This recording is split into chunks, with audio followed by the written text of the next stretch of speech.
Good evening sir. Alright, good evening Riddhima. सब लोग तैयार हो? आज की क्लास में हम क्या करेंगे, हमारे पास कैपेसिटर्स होंगे। तो कई बार हम उसको सीरीज में लगा लेंगे, कई बार हम उनको पैरेलल में लगा लेंगे। ऐसे बहुत सारे हमारे पास क्वेश्चंस आएंगे। So if I have to show you, we have this question. ये पिछली बार का आया हुआ क्वेश्चन है, कल भी हमने इस तरह का एक क्वेश्चन किया था।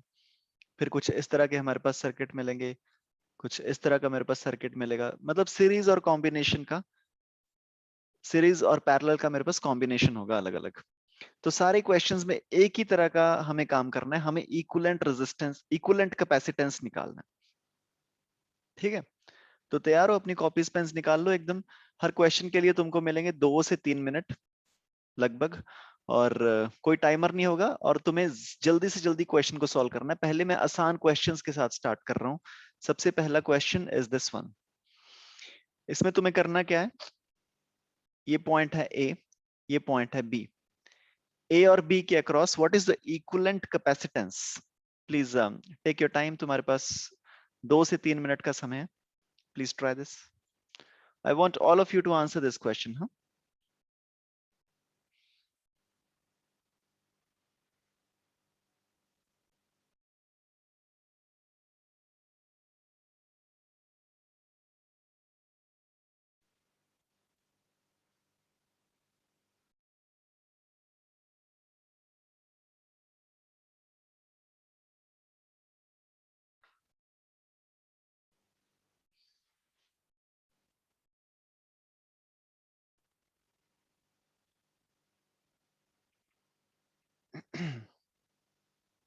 जब आंसर आ गया प्लीज बता देना।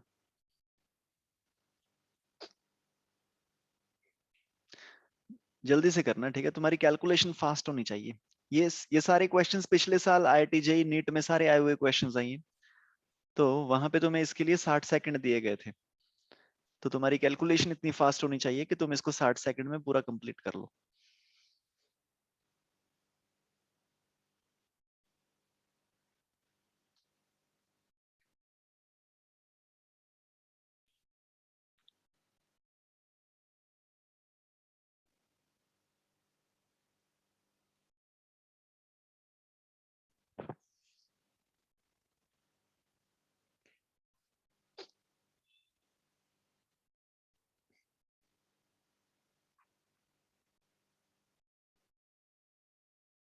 ओके, चलो करते हैं जी। देखो, पहले ये जो दोनों हैं मेरे पास 10 and 0.3, these are in series. तो मतलब इनका इक्विवेलेंट कैपेसिटेंस क्या होगा? 1 upon C S is equal to 1 by 10 plus 1 upon 0.3। 1 divided by 0.3 का मतलब क्या है? 10 डिवाइडेड बाय 3, या फिर तुम ऐसा लगा लो 30। अगर मेरे को करना है 100 divided by 30, so this is equal to, अगर मेरे को एलसीएम लेना है, so I can say this is 103 divided by 30. So my capacitance in series will come out to be 30 divided by 103. ये आ गया कैपेसिटेंस अपने पास। फिर उसके बाद ये जो कैपेसिटेंस आ गया, ये इसके साथ पैरेलल में है, तो मतलब कि इक्विवेलेंट कैपेसिटेंस जो आ जाएगा final would be 2.5 plus 30 divided by 103। 30 divided by 103, तुम हिसाब लगा लो अप्रोक्सीमेटली कितना होगा।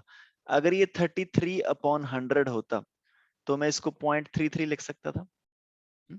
अगर ये 30 अपॉन 100 होता तो हम इसको 0.3 लिख सकते थे। लेकिन ये डिनोमिनेटर थोड़ा सा ज्यादा है, तो तुम इसको 0.28 लिख सकते हो। 0.3 से ये थोड़ा सा कम होगा। So this is 2.5 plus 2.8, which is equal to 5.3 microfarad is the right answer. तुम अपनी ऑप्शंस देखना, तुम्हारी ऑप्शंस दी गई होंगी 5.0, 5.3, 5.7, 5.9। तो उसमें से तुम्हारा सही आंसर आ जाएगा 5.3 microfarad. Please give me a thumbs up. सही था ये? ओके, चलो जी। तो मैं अगला क्वेश्चन दिखाने जा रहा हूँ। तो क्वेश्चंस का लेवल थोड़ा सा बढ़ता जाएगा। ये जस्ट तुम्हारे लिए एक फ्रेशर वार्म अप क्वेश्चन था, ताकि तुम थोड़ा सा अलर्ट अलर्ट हो जाओ कि हम क्या करने वाले हैं। अगला क्वेश्चन तुम्हारे स्क्रीन पे जो आने वाला है, थोड़ा सा मैं कॉम्प्लिकेट कर रहा हूं, and the question is this: you have to find the equivalent capacitance once again between A and B. A और B के बीच में equivalent capacitance निकालना।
6.3. 6.3 आंसर आ गया तुम्हारा। Yes, sir. 6.3 microfarad equivalent capacitance 6.3। एक मिनट में देख लूं। 1 + 2 is 3, 3 3 3 1, 1 + 2 is 3 3 3 3। नहीं रिद्धिमा, इसका आंसर आना चाहिए 1 माइक्रोफैरेड। Calculation mistake.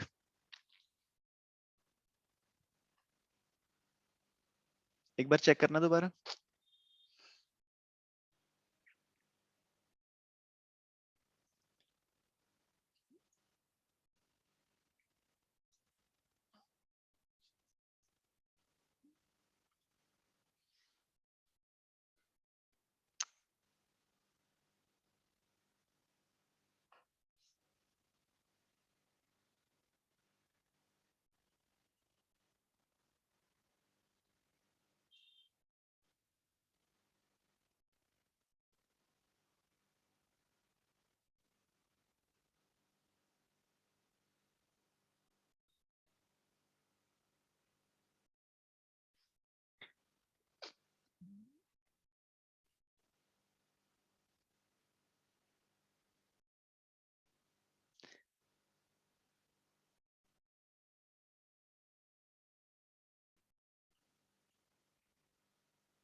अच्छा जी, चलो सबसे पहले तो दिस 1 माइक्रोफैरेड एंड 2 माइक्रोफैरेड ये दोनों पैरेलल में है। ये तो मेरे को सीधा सीधा दिख ही रहा है। ये दोनों पैरेलल में क्यों है? क्योंकि यहाँ पे अगर पोटेंशियल मान लो x है, यहाँ पे पोटेंशियल y है, तो यहाँ पे भी पोटेंशियल x होगा और यहाँ पे भी पोटेंशियल y होगा। दोनों के अक्रॉस पोटेंशियल ड्रॉप सेम है, मतलब कि 1 और 2 तो पैरेलल में है। ये तो मेरे को सीधा सीधा दिख रहा है। तो पैरेलल में जब होते हैं तो कैपेसिटेंस क्या होता है? कैपेसिटेंस ऐड हो जाता है। 1 माइक्रोफैरेड और 2 माइक्रोफैरेड टोटल बन जाएगा 3 माइक्रोफैरेड। मतलब इन दोनों को हटा के, इन दोनों को तुम हटा दो, ये सारी तारे मारे सब कुछ हटा दो। सब कुछ हटा के तुम यहाँ पे एक कैपेसिटर लगा सकते हो 3 माइक्रोफैरेड का।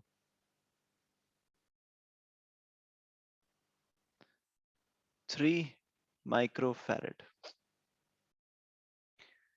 अब जब यहाँ पे 3 माइक्रोफैरेड का कैपेसिटर लग गया तो क्या मैं देख पा रहा हूं कि ये वाला 3 माइक्रोफैरेड और ये वाला 3 माइक्रोफैरेड और ये वाला 3 माइक्रोफैरेड सीरीज में है? क्योंकि जो करंट यहां से चलेगा वो करंट इसमें से इस तरह से पास होगा, फिर इसमें से भी पास होगा, फिर इसमें से भी पास होगा, सेम करंट। और जब 3 कैपेसिटर्स सीरीज में लगे होते हैं तो इक्विवेलेंट कैपेसिटेंस जो उनका होता है that is equal to 1/3 + 1/3 + 1/3 which is equal to 3/3 which is equal to तो 1। 1 होगा। तो CS हो जाएगा 1 माइक्रोफैरेड। इसका मतलब तुम समझ रहे हो कि हम इन तीनों को हटा सकते हैं। इस 3 को मैं हटा दूंगा, इसको हटा दिया, इसको हटा दिया। इन तीनों को हटा के इनकी जगह हम एक ही कैपेसिटर लगा सकते हैं यहाँ पे, विच इज 1 माइक्रोफैरेड, इस तरह से। और ये जो 1 माइक्रोफैरेड हमने कैपेसिटर लगाया, दिस 1 एंड दिस 2 माइक्रोफैरेड, ये दोनों आपस में पैरेलल में है। ये पैरेलल में क्यों है? क्योंकि अगर इस पॉइंट का पोटेंशियल x है और इसका y है, तो इसका भी y होगा और इसका होगा x। तो ये 2 माइक्रोफैरेड और ये 1 माइक्रोफैरेड आपस में पैरेलल में लगे हैं, तो दोनों ये मिलके क्या कर लेंगे, 2 + 1 = 3 माइक्रोफैरेड। मतलब कि इन दोनों को हम हटा सकते हैं, 1 और 2 को, और इसकी जगह पे एक कैपेसिटर लगा सकते हैं जिसकी वैल्यू होगी 3 माइक्रोफैरेड। अब मेरा सर्किट इतना सा रह गया, ये ए से हम चले, यहाँ पे एक 3 माइक्रोफैरेड, यहाँ पे 3 माइक्रोफैरेड, यहाँ पे 3 माइक्रोफैरेड, तीनों capacitors are 3 microfarad and all of them are in series. तो इनका इक्विवेलेंट कितना आ जाएगा, 1/CS = 1/3 + 1/3 + 1/3 which is equal to 1। तो equivalent capacitance is equal to 1 microfarad.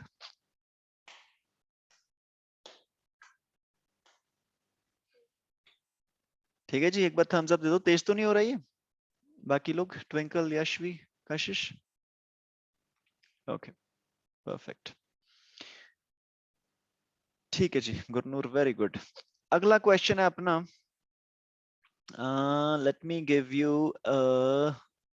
चलो इसको रहने दो, इसको एंड में करेंगे क्योंकि इसमें काफी सारे कैपेसिटर हैं। वैसे ये बहुत आसान क्वेश्चन है, देखने में डिफिकल्ट लग रहा है पर लेकिन बहुत आसान क्वेश्चन है, तो हम ये नहीं करेंगे, पहले इसको हम एंड में करते हैं।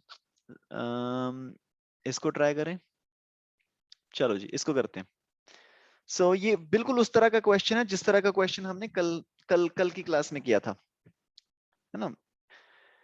तो इसमें क्या है, ये देखो, ये 2 माइक्रोफैरेड ये इस पूरी वाली लाइन के साथ पैरेलल में है, और ये जो पूरी की पूरी लाइन है इसमें 4 माइक्रोफैरेड इन दोनों के साथ सीरीज में है, और ये दोनों आपस में पैरेलल में, मतलब कि बहुत सारे कैपेसिटर लगे हैं। अब इसमें से तुम्हें क्वेश्चन कुछ भी पूछा जा सकता है, कुछ भी रैंडम क्वेश्चन पूछा जा सकता है। मैं सजेस्ट करूंगा तुम एक काम करो, अगर तुम्हें सच में प्रैक्टिस करनी है फिजिक्स की, तो तुम कोई भी रैंडम कैपेसिटर उठा लो, किसी भी रैंडम कैपेसिटर को उठा के तुम निकाल लो कि उस कैपेसिटर में एनर्जी कितनी स्टोर हो जाएगी। कोई भी रैंडम कैपेसिटर उठा लो, मान लो मैं तुमको क्वेश्चन देता हूं, you find the energy stored in, किसमें निकालें, किसमें निकालना चाहते हो? Let's find the energy stored in, 3 वाले में निकालते हैं, ठीक है, 3 माइक्रोफैरेड। 3 माइक्रोफैरेड कैपेसिटर पे एनर्जी स्टोर्ड निकाल के दिखाओ। या फिर एक और क्वेश्चन कर लो तुम, find the charge on 4 microfarad. 2 questions हैं तुम्हारे पास, पहले तुम्हें एनर्जी स्टोर्ड निकालनी है 3 माइक्रोफैरेड पे, फिर तुम्हें चार्ज निकालना है 4 माइक्रोफैरेड पे, और इससे ज्यादा डिफिकल्ट तुमको क्वेश्चन नहीं पूछा जा सकता। इसमें तुम्हारे सारे कॉन्सेप्ट चेक हो जाएंगे इस एक क्वेश्चन में। तो बढ़िया से टाइम लो, बढ़िया 5-10 मिनट, 5-10 मिनट मत लेना, जल्दी से कर दो इस क्वेश्चन को, and see if you can find the right answers for both the questions. So energy stored in 3 microfarad, please try this.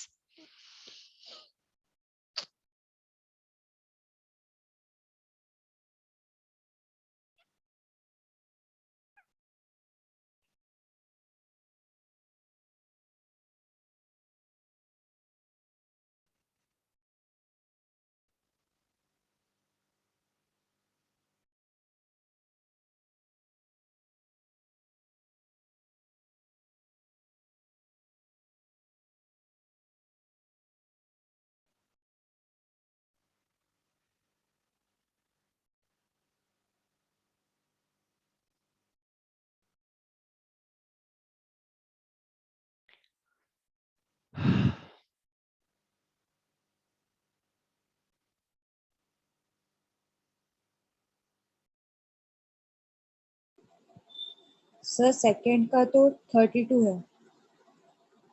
Second का 32 माइक्रोकूलम है ना? Yes sir. 32 माइक्रोकूलम, नहीं रिद्धिमा, गलत है ये, 32 से कम आना चाहिए आंसर। 32 माइक्रोकूलम तब होगा इसका आंसर जब पूरा का पूरा 8 वोल्ट यहाँ पे ड्रॉप हो जाए 4 माइक्रोफैरेड पे।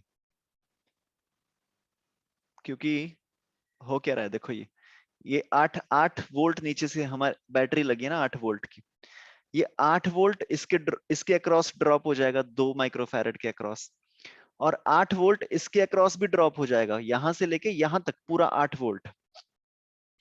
तो थोड़ा सा डिवाइड हो जाएगा, इसके अक्रॉस थोड़ा सा डिवाइड हो जाएगा, फिर जो 8 में से जो बच गया वो इन दोनों के अक्रॉस थोड़ा थोड़ा डिवाइड हो जाएगा।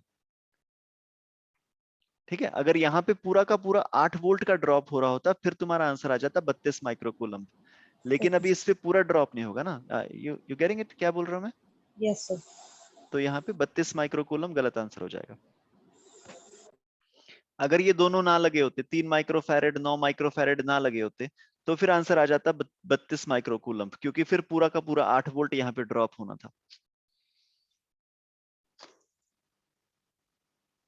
अच्छा अच्छा, एक बात बताओ, क्या तुम में से कोई ऐसा है जिसको कुछ नहीं समझ में आ रहा?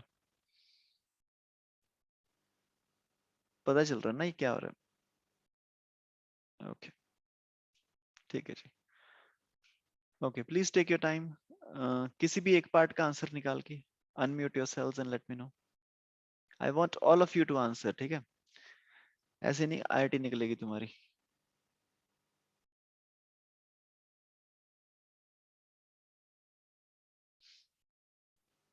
ये मैं बहुत आसान क्वेश्चंस पूछ रहा हूँ तुमको आईआईटी के लेवल के बेस के हिसाब से।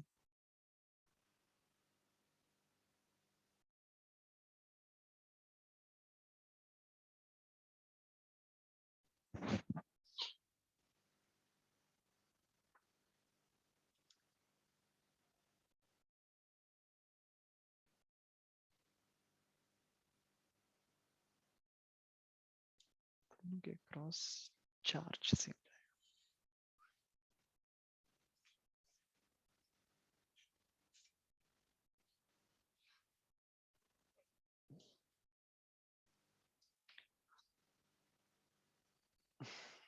एक बार ना मैं इसका इक्विवेलेंट बना के दिखा रहा हूँ तुमको। अबे यार, okay, thank god. Okay, so I am creating an equivalent diagram of this. ऊपर वाले जो दो है ना,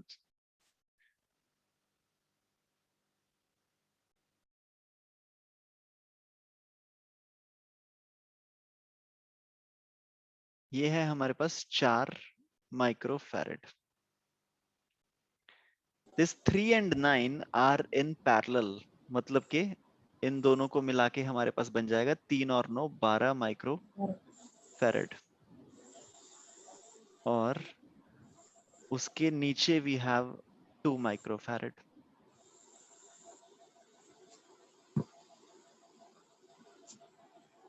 और उनके नीचे लगी है अपने पास बैटरी 8 वोल्ट की।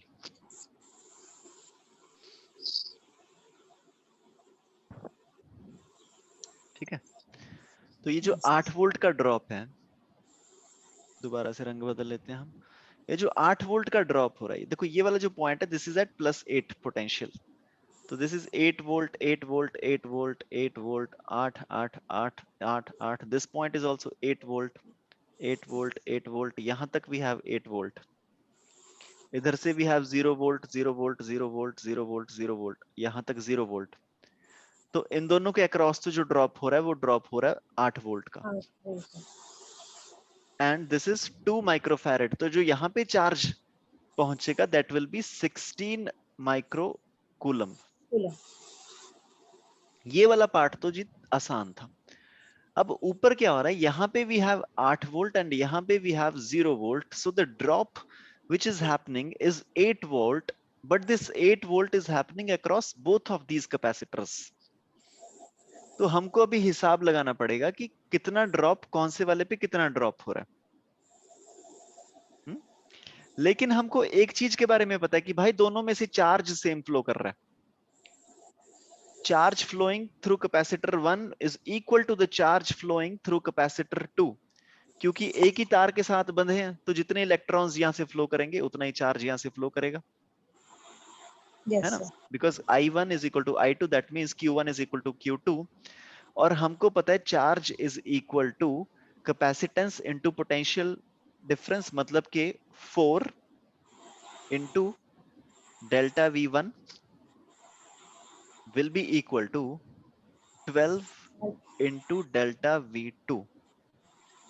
यहां से मैं बोल सकता हूं डेल्टा V1 मतलब कि जो 4 के अक्रॉस ड्रॉप होगा will be equal to 3 times delta V2। तो क्या मेरे को सीधा सीधा समझ में आ रहा है कि यहाँ पे ड्रॉप होगा 2 वोल्ट और यहाँ पे ड्रॉप होगा 6 volt. 6 is 3 times 2 and 6 plus 2 is equal to 8 volt. तो अब अपने दूसरे वाले पार्ट का आंसर कर लेते हैं। Charge on 4 microfarad, charge on 4 microfarad would be equal to 6 into 4 that is equal to 24 microcoulomb. रंग बदल देते हैं हम थोड़ा सा।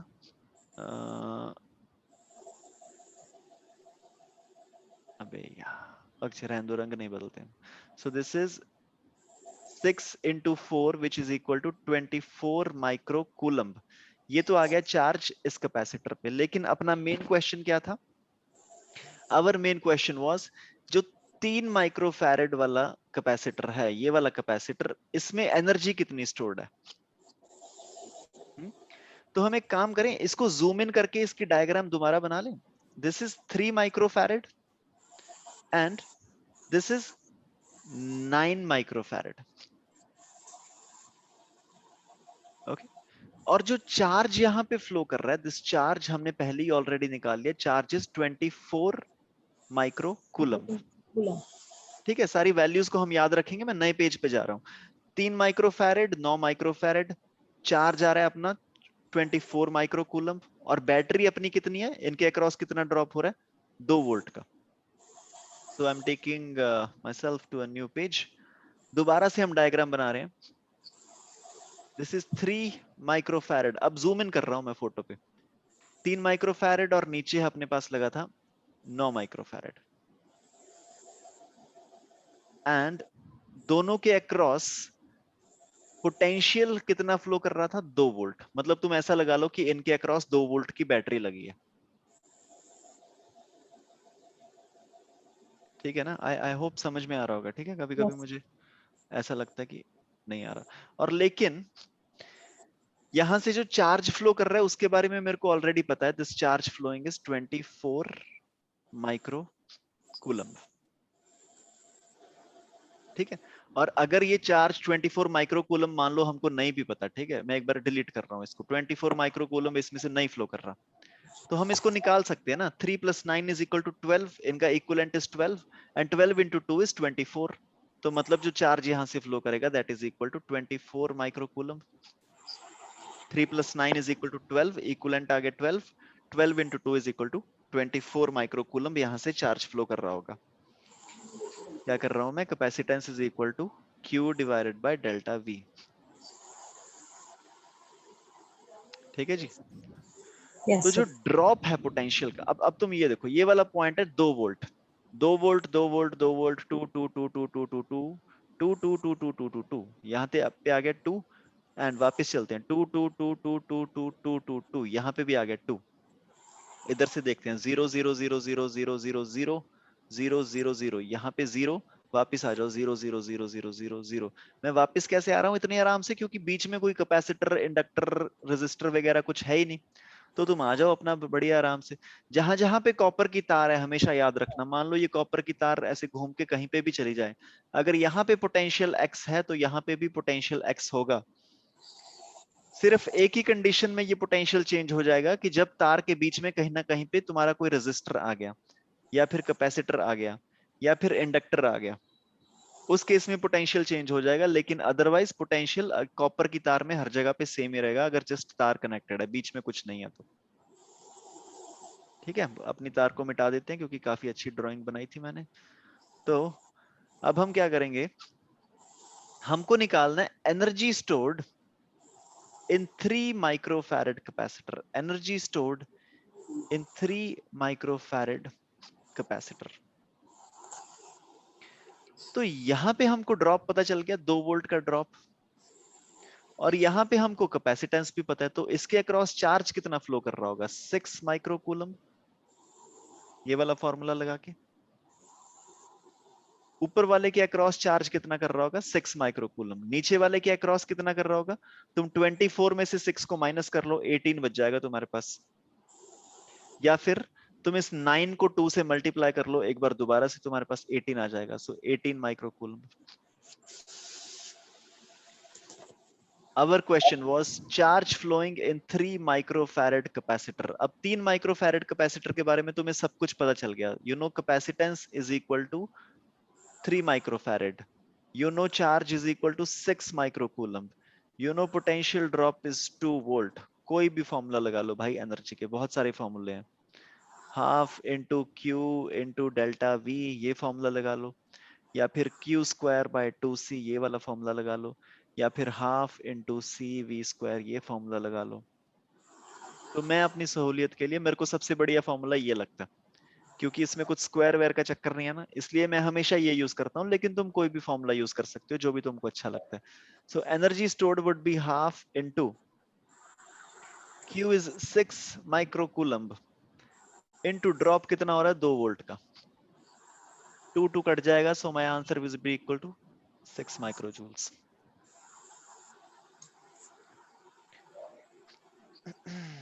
Yes, sir.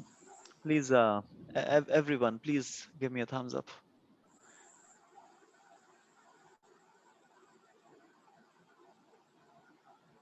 Okay. मेरे को ना थोड़ा सा इस चीज का तुम फायदा उठा लो कि हम बहुत कम लोग हैं इस क्लास में। You make the best use of this condition कि तुम्हारे पास ये लग्जरी है, ये अपॉर्चुनिटी है that you can personally ask me questions. When जब मैं बायजूस में पढ़ाता था, देयर वाज अ टाइम जब मेरे को पीछे बैठे हुए बच्चों की कई बार तो नाम तो छोड़ो, कई बार शक्लें भी नहीं याद रहती थी कि ये कौन सी क्लास में है ये बच्चा। हम्म, तो अभी तुम्हारे पास अपॉर्चुनिटी है कि भाई तुम personally 1 to 1 you can interact with me. Just make the best use of this opportunity. ठीक है जी, हम करेंगे अगला क्वेश्चन Yes. कैपेसिटेंस से ही। And this question is this one. You have to find the equivalent capacitance between these 2 points. This is A, this is B.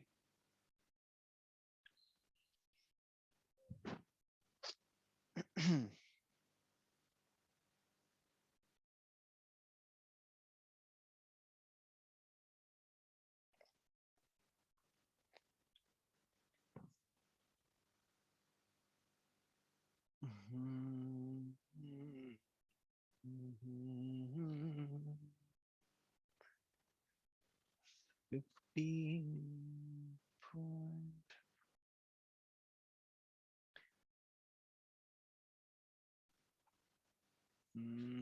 5 पे जाके 3.15, 5 पे जाके 0.3। अच्छा जी, 31.5/3, 10.5, ठीक है। कुछ नहीं करना यार, वही सीरीज और कैपेसिटर, सीरीज और पैरेलल में लगे हैं कुछ कैपेसिटर। जस्ट पार्ट्स में तुम इसको रिफ्रेज कर लो डायग्राम को।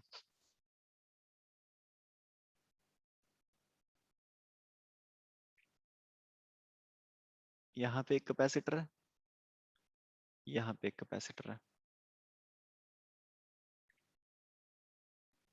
यहाँ पे एक कैपेसिटर है, यहाँ पे एक कैपेसिटर है, ये वाला। ठीक है जी, इसको मैं बना रहा हूँ, this is B, this is A, this is 5 microfarad, this is 3.5 microfarad, this is 8 microfarad, 1.5 microfarad. Okay, 15 and 0.75 are in parallel. और जब पैरेलल में कैपेसिटर लगे होते हैं तो इक्विवेलेंट उनका कैपेसिटेंस आ जाता है दोनों का सम। That means this is 15.75 microfarad.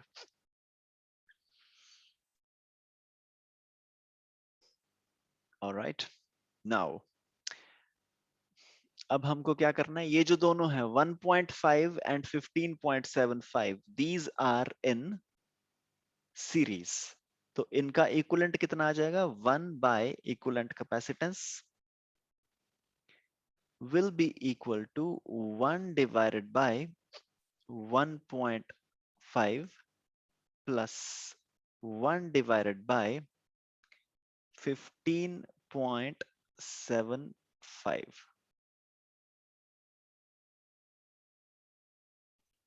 ठीक है जी।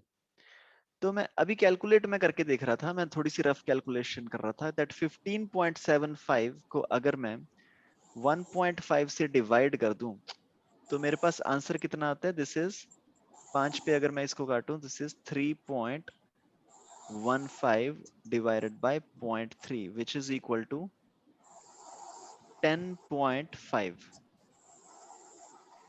10.5 इसका आंसर आ जाएगा। इसका मतलब अगर मेरे को LCM सेम करना है, so we can say this is 10.5 divided by 15.75 plus 1 divided by 15.75.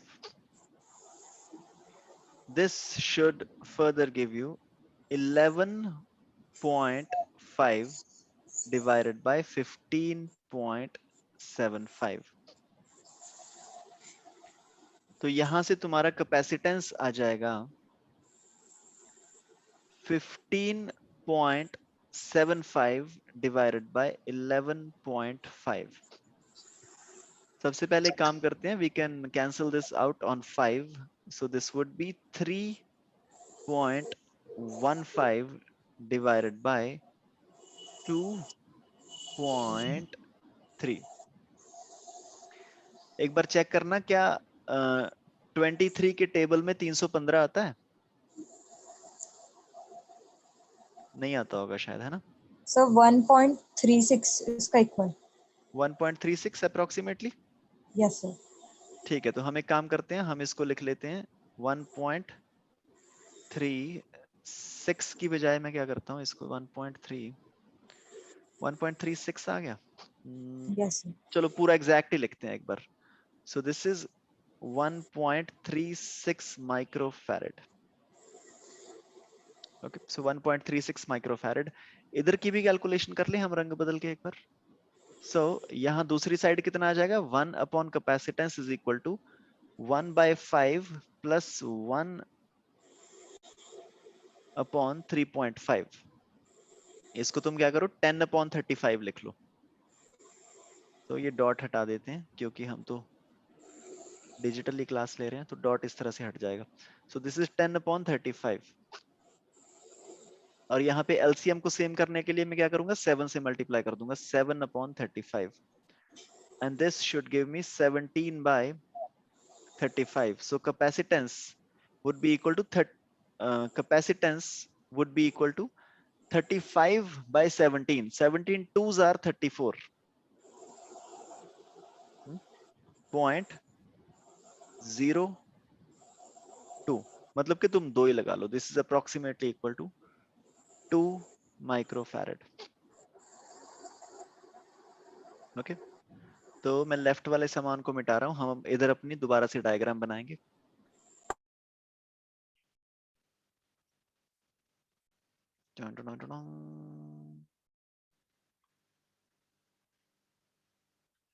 Okay,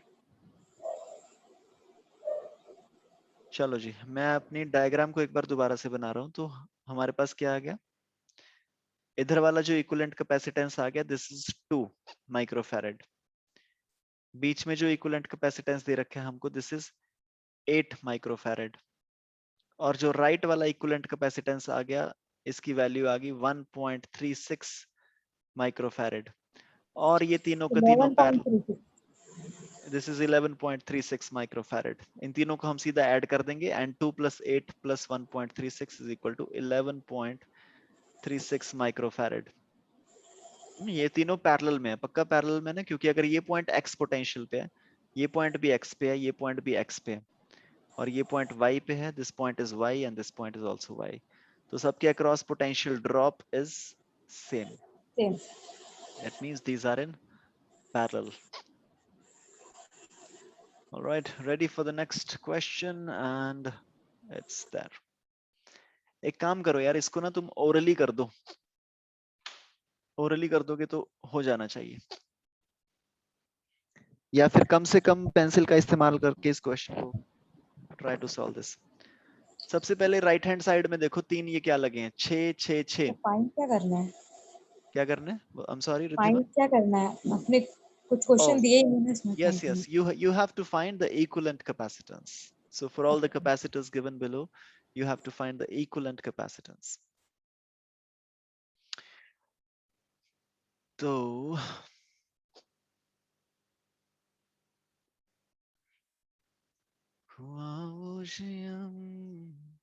this is 6 6 6। ये जो एंड वाले 6 6 6 हैं, ये तीनों लगे हैं सीरीज में। तो इनको अगर हम इक्विवेलेंट कैपेसिटेंस निकालेंगे, 1/c is equal to 1/6 plus 1/6 plus 1/6. This should give you 3/6, which is equal to 1/2. तो इक्विवेलेंट आ जाएगा इनका 2। तो इन तीनों को तुम काट दो, इन तीनों को काट के तुम यहां से एक सिंपल तार जोड़ सकते हो। कितनी अच्छी तार बनाई है ना मैंने, ऐसा लग रहा है बिल्कुल ऐसे असली की तार है। एक सेकंड, इन तीनों कैपेसिटर्स को तुम हटा के you can just make one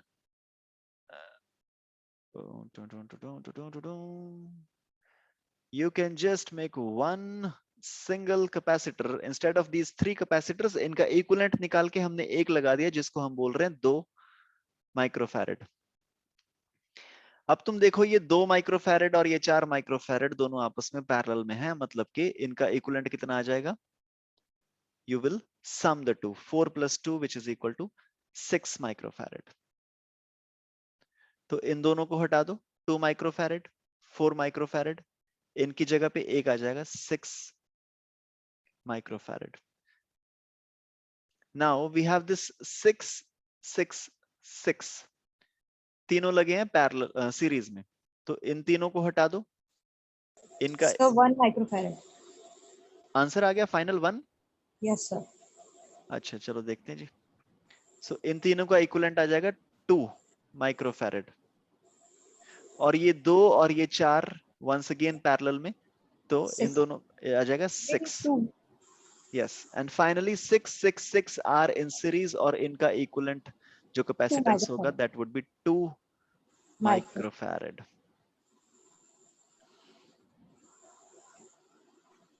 sir ये वाला क्वेश्चन वो 3 वाले से सेम ही है, जो 3 माइक्रोफैरड दिए थे आपने। अगर इसमें यहाँ पे 6 की जगह 9 हो जाएगा और 4 की जगह पे आई थिंक 6 हो जाएगा या 8 हो जाएगा, तो आंसर 3 आ जाएगा। Yep, that's right। क्योंकि अगर तुम देखो ना इस ध्यान से, इन सारे क्वेश्चंस में ना तुमको पेन भी इस्तेमाल करने की जरूरत नहीं है। इसमें देखो तुम क्या हो रहा है, ये वाला थोड़ा ज्यादा आसान था, तो इसलिए मैंने तुमको ये पहले दिया था। सो अब तुमको ये बहुत ही आसान लग रहा होगा। You see this 2 plus 1। ओ यार shit, 1 second। Okay, you see this 2 plus 1, ये दोनों पैरेलल में है, तो इनका कॉम्बिनेशन बन जाएगा 3। देन दिस 3 3 3 सीरीज में लगे, तो इनका कॉम्बिनेशन बन जाएगा 1।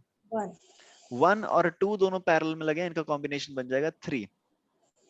देन 3 3 3 सीरीज में लगे, इनका कॉम्बिनेशन बन जाएगा 1। आसान था ना? Yes sir. अब तुमको शायद ये वाला भी आसान लगने लग जाए। एक बार मैं अपना गंध हटा दूं जो मैंने डाला इसमें।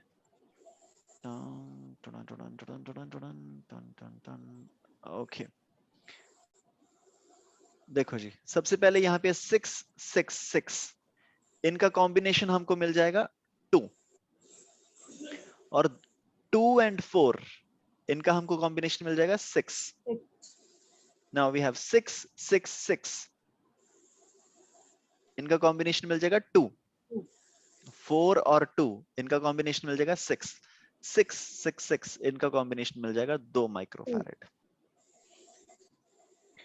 ठीक है जी, 2 क्वेश्चन बने, 2 क्वेश्चन बचे हैं। अब तुम्हारे पास चॉइस है, ये क्वेश्चन तुम कर सकते हो पहले, या फिर ये क्वेश्चन कर सकते हो। इसको एंड में रखते हैं, ठीक है, क्योंकि इसमें बहुत सारे कैपेसिटर लगे हैं, तो ये दिखने में ऐसा लग रहा है कि बहुत सारा डिफिकल्ट क्वेश्चन है ये, पर ये काफी आसान है जब तुम इसको करके देखोगे।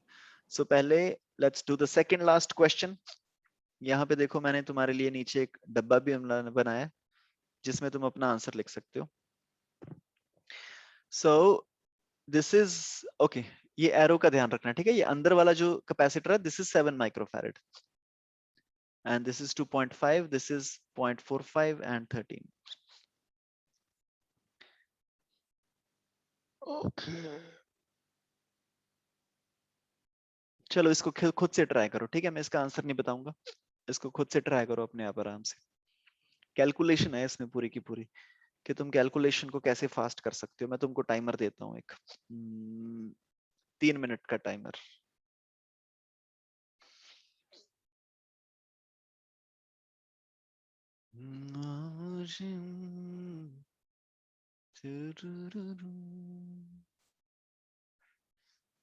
सुनने तो इसमें तुमको पॉइंट्स मिलेंगे बहुत ज्यादा, डेसिमल में आएगा आंसर काफी ज्यादा तुम्हारा।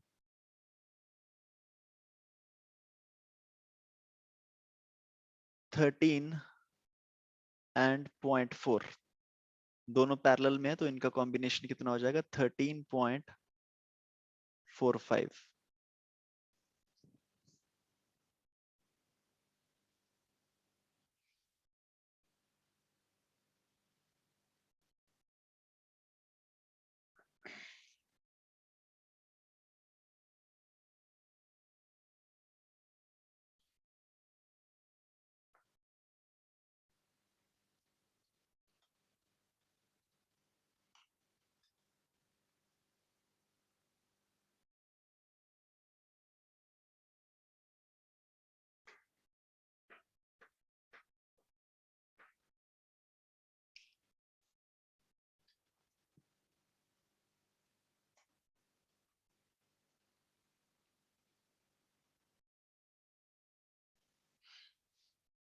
Okay, you have 90 more seconds.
So 16.1. Oh, 16.1. I'm sorry Kashish, मेरे को चेक करना पड़ेगा। 16.1 microfarad. Can you help us, कैसे किया तुमने? सारे कॉम्बिनेशन बता दो, किसका कितना कितना आ गया। सर पहले वो 2 माइक्रोफैरेड और 6.5 का 0.5।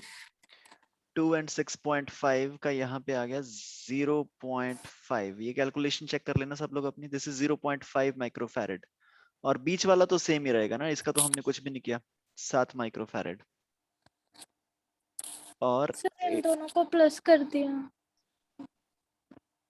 हाँ जी, किसको प्लस कर दिया? 7 और 0.5 को?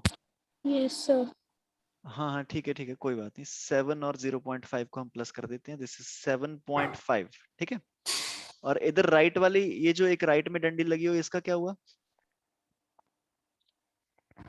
सर 2.5 और 0.45 का 2.6 आया है। Oh, so you 2.5 और 0.45 का, हाँ यस सर। तो ये नहीं किया, 2.5 को 13.45 के साथ नहीं किया।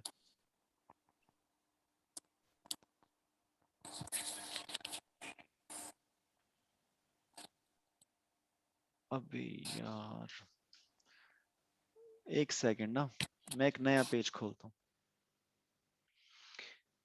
भाई एक सर चीज लिख, 7.58। कितना रिद्धिमा? 7.58। Yes sir. यार अच्छा रुको रुको, पहले मैं ना थोड़ा सा शॉक हो गया हूँ अभी। तो भाई इस तरह से तुम ना एक बेसिक बेसिक फाउंडेशन वाली गलती कर रहे हो। इससे पता चलता है जो 10th में टीचर थे ना, उसने पूरा डिटेल में नहीं पढ़ाया हमको ये सीरीज। और 10th में हमको इंट्रोडक्शन दी गई थी ना। एक एक चीज बताओ मेरे को, कहाँ से शुरू करूं मैं? मान लो लेट्स से एक मेरे पास है रेजिस्टेंस R1, फिर एक ये दूसरा रेजिस्टेंस है R2, और ये दोनों ऐसे कनेक्टेड है बैटरी बैटरी से, कुछ लगा होगा यहाँ पे, ठीक है? दो टर्मिनल है यहाँ पे। ये दोनों जो R1 और R2 हैं, R1 एंड R2, ये दोनों सीरीज में हैं। As of now they are in series. This is pretty obvious कि ये सीरीज में है। ये क्यों सीरीज में है? सीरीज में क्या होता है, जो करंट फ्लो करता है दोनों रेजिस्टर्स में से, दोनों कैपेसिटर में से, दोनों इंडक्टर में से, that current flowing is equal to same, I1 is equal to I2। और करंट की जगह तुम बोल सकते हो charge flowing is same, because current is equal to charge upon time. लेकिन तुम सोच के देखो यार, अगर मैं यहां पे एक कॉपर की तो तार को ऐसे जोड़ दूं,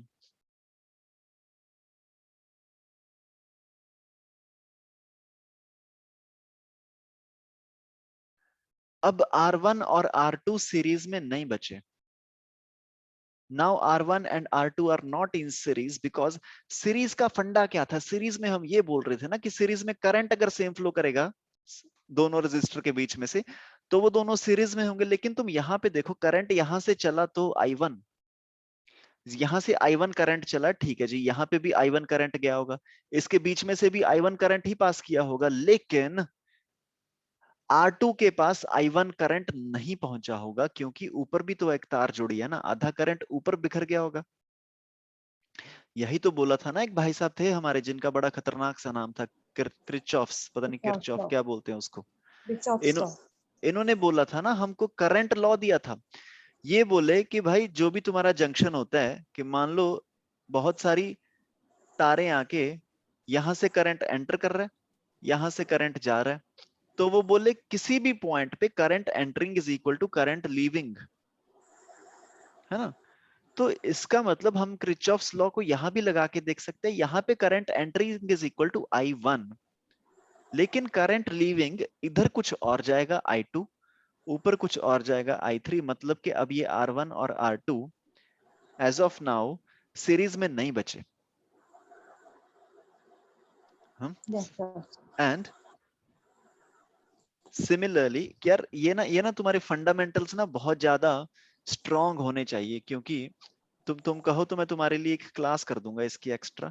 लेकिन अगर ये हमारे बेसिक्स गलत है ना, तो हम को कुछ नहीं समझ में आएगा। मैं ना तुमको एग्जांपल देना चाह रहा हूँ कशिश। मैं ना, हम पता क्या करेंगे, परसों की क्लास के लिए ना मैंने कुछ क्वेश्चंस सिलेक्ट किए हैं। मैं तुम्हारे लिए कुछ क्वेश्चंस बना के दे रहा हूँ परसों की क्लास वाले। This is what we are going to do day after tomorrow. एक कैपेसिटर ये है, एक कैपेसिटर ये है, और फिर एक कैपेसिटर ये है। This is B, this is A. अब तुम्हें लग रहा होगा कि यार ये तो सीरीज में है, बड़ा आसान सा सवाल है, इसमें क्या है? तो लो बेटा, यहां से कॉपर की तार जुड़ी है, यहां से कॉपर की तार जुड़ी है। बताओ इक्विवेलेंट रेजिस्टेंस क्या है? ये भी सी है, ये भी सी है, ये भी सी है। अब यहाँ पे ना अपना वो वाला सिस्टम नहीं चलेगा कि हमने थोड़ा सा ऐसे थोड़ा सा फोटो को देख के बता दिया कि हाँ यार ये सीरीज में लग रहे हैं, तो तुम्हारा सारे कॉन्सेप्ट्स बिगड़ जाएंगे। तो यहाँ पे तुम्हें फंडामेंटल्स पते होने चाहिए कि कब कोई चीज सीरीज में होती है, कब कोई चीज पैरेलल में होती है। ये तो मैंने सबसे आसान वाला क्वेश्चन दिया तुमको। हम परसों की क्लास में तुम्हें सबसे मैं क्वेश्चन दिखाता हूँ कि किस किस लेवल तक IIT JEE वाले किस लेवल तक पहुंच जाते हैं, वो मैं तुमको लेवल बताना चाह रहा हूँ। 1 2 3 4 5 6, यहां से एक तार जोड़ी है, यहां से एक तार जोड़ी है, और यहां से एक तार जोड़ी है ऐसे। You have to find the equivalent capacitance between A and B. ठीक है, और जब तुम ये क्वेश्चन को करोगे ना, तो तुम्हें क्वेश्चन को करके पता चलेगा कि भाई ये जो बीच के दो कैपेसिटर है ना, इसमें से कोई करंट फ्लो ही नहीं करेगा। मतलब तुम इन कैपेसिटर को लगाओ ना लगाओ एक ही बात है। मतलब कि मैं तुमको बताना चाह रहा हूँ कि ये बहुत ज्यादा तुम्हें इसमें तुम्हारे फंडामेंटल्स स्ट्रांग होने चाहिए। बिना फंडामेंटल्स अगर स्ट्रांग, में वैसी पिक्चर को देख के कोशिश करूँ ना गैस करने की कि क्या ये सीरीज में है या फिर पैरेलल में है। By the way, just to tell you, ये जो तीनों कैपेसिटर्स हैं ये पैरेलल में लगे हुए हैं। तुमने कभी सोचा भी नहीं होगा कि ये पैरेलल में कैसे लगे हैं। तो मैं दिखाऊं करके ये पैरेलल में क्यों लगे हैं ये। सो दिस ये डायग्राम थी ना हमारी, this is A, this is B, और यहां से ये ऊपर ऐसे गया, यहां से ये ऊपर ऐसे गया। ठीक है, सो मान लो यहाँ पे है तुम्हारा वोल्टेज X, तो यहाँ पे भी वोल्टेज X आएगा, तार जोड़ी हुई है। तो यहाँ पे भी वोल्टेज X आएगा, यहाँ भी वोल्टेज X आएगा, यहाँ भी वोल्टेज X आएगा। ठीक है, तो इस पॉइंट तक वोल्टेज आ गया X। इस पॉइंट पे मान लो Y, तो यहाँ भी वोल्टेज Y आएगी, यहाँ भी वोल्टेज Y आएगी, यहाँ भी वोल्टेज Y आएगी, यहाँ भी वोल्टेज Y आएगी। तो तुम देख पा रहे हो जो पहला कैपेसिटर लगा है हमारा, सबसे पहला वाला, इसके अक्रॉस वोल्टेज का ड्रॉप कितना हो रहा है, X और Y। दूसरे वाले के अक्रॉस कितना ड्रॉप हो रहा है, X और Y। तीसरे वाले के अक्रॉस कितना ड्रॉप हो रहा है, X और Y। मतलब कि ये जो हमारा सर्किट है, इसका तुम इक्विवेलेंट सर्किट किस तरह से बना सकते हो, ये एक कैपेसिटर, ये दूसरा कैपेसिटर, ये तीसरा कैपेसिटर, ये उसकी इक्विवेलेंट डायग्राम बन गई। ठीक है जी। इसी तरह से तुम्हें इस क्वेश्चन में देखना पड़ेगा कि अगर ये X पे है तो ये X पे चला जाएगा, और ये Y पे है तो क्या क्या Y पे चला जाएगा। तो ये सारे मतलब कि तुमको यू शुड नो दिस। ठीक है, मैंने इतनी बड़ी कहानी तुमको क्यों सुनाई कशिश, बिकॉज ये काफी ज्यादा हमने फंडामेंटल गलती कर दी। और अगर हम ये फंडामेंटल वाली गलती कर रहे हैं ना, तो इसका मतलब हम आगे जो भी चीज सीखेंगे उस पे हमारा फर्क पड़ेगा। हमारे बेसिक्स थोड़े स्ट्रांग होने चाहिए। सो आई वुड रिकमेंड कि जहां से भी ये तुमने चैप्टर किया ना, इलेक्ट्रिक चार्जेस एंड फील्ड्स, या फिर जहां से भी तुमने ये VIR वाले सर्किट्स पढ़े हैं, you can please revisit your chapter जिस भी बुक से तुमने किया, because it's very important to understand this in the correct way. तो इससे मेरे को एक और क्यू मिल गया कि हम जो अगली क्लासेस करेंगे, we will be doing it in a little more detail. हम थोड़ा सा डिटेल में जाएंगे सारी क्लासेस में, and in the next few classes we will be doing the same thing. ठीक है, हम इक्विवेलेंट कैपेसिटेंस निकालेंगे सर्किट्स में, कुछ पैरेलल में दिए होंगे, कुछ रेजिस्टर में, कुछ इस तरह के क्वेश्चंस जो मैंने आज तुमको दिए। ठीक है जी, this was all from my side in today's class. एक क्वेश्चन अपना रह गया, उसको कल करते हैं अपन। सॉरी, कल नहीं, so tomorrow is Saturday, so tomorrow is off for you, and then Sunday is also off for you. हम मिलेंगे इसके बाद मंडे को 7:30 बजे, और मंडे को probably I will be taking a class from, मैं यहाँ से नहीं कर रहा हूँ क्लास को। So